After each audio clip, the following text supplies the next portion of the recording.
Hi, here I am. I'm trying out the new Quadro 5000 graphics card that NVIDIA sent me. And what I did is I searched for the largest SolidWorks assembly that I had to open up. So this assembly is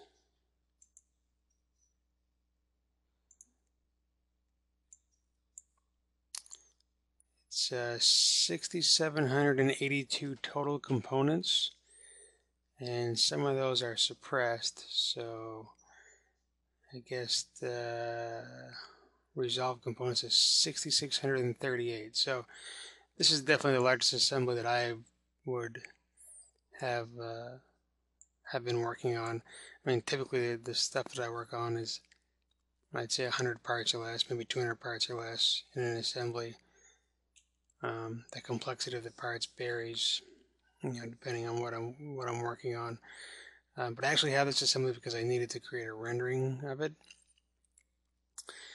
and what I really wanted to see, why I opened this, is I wanted to see the performance of this card with this assembly. So just spinning this around, um, things are fairly quick, things are fairly smooth. And I can say that with my old video card, it certainly would have been a little more choppy. Um, but I also have some of the settings set to a lower setting, so we're going to bump those up and see if we still get good performance. I will note none of the parts, the sub-assemblies, assemblies, components, nothing is in lightweight mode. So everything has been loaded in, and I'm going to go to Tools, Options, and I'm going to go to Image Quality, and I'm going to bump up my slider here so I get nice smooth radiuses on all my circles and curved edges. I'm going to actually check the Optimize edge length as well. So this setting alone is going to put more strain on the card. I'm going to go to System Options, I'm going to go to Performance, and I'm going to set the level of detail to more. I'm actually going to bump that up to as high as I can get it. So what that means is, as I'm spinning the model, instead of making round parts turn blocky, they're gonna show round while I'm spinning it, which is going to stress the card more. And I think that is all I'm going to do. I suppose it's important to note as well that I do not have a large assembly mode turned on, so I'm working pretty much fully loaded, no large assembly mode, no lightweight components. And I also have the anti-aliasing of the edges turned on, so the SolidWorks is sharpening those up in the graphics area as well.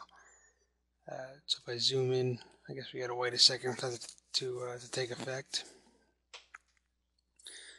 But once that processes up, I'll zoom in on the curved parts in this area so we can see how they generate. So we're zooming in, and again, everything's nice, smooth curves. It doesn't turn blocky when I rotate it, and everything is fairly smooth. I'm going to zoom back and get more of the machine in there, and still fairly smooth. I guess the thing I noticed right off the bat is the assembly doesn't feel heavy when I'm rotating it around. It's just a nice smooth flow with my mouse movement. So now let's turn real view on and see if that slows things down at all. It's going to take a minute for that to process its way through as well. There we go. So now we have the reflection on the ground, some shadowing. The materials that are on here are showing up in real view.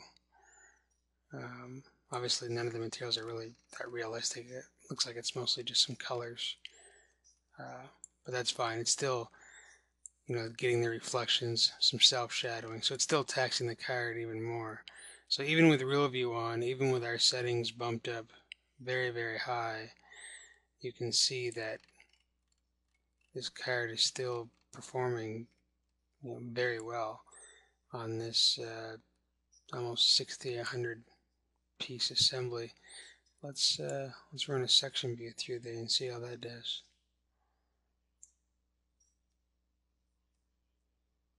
Yeah, not bad.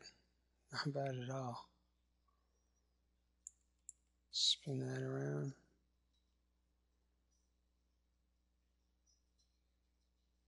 Yeah, that's pretty impressive. Pretty impressive.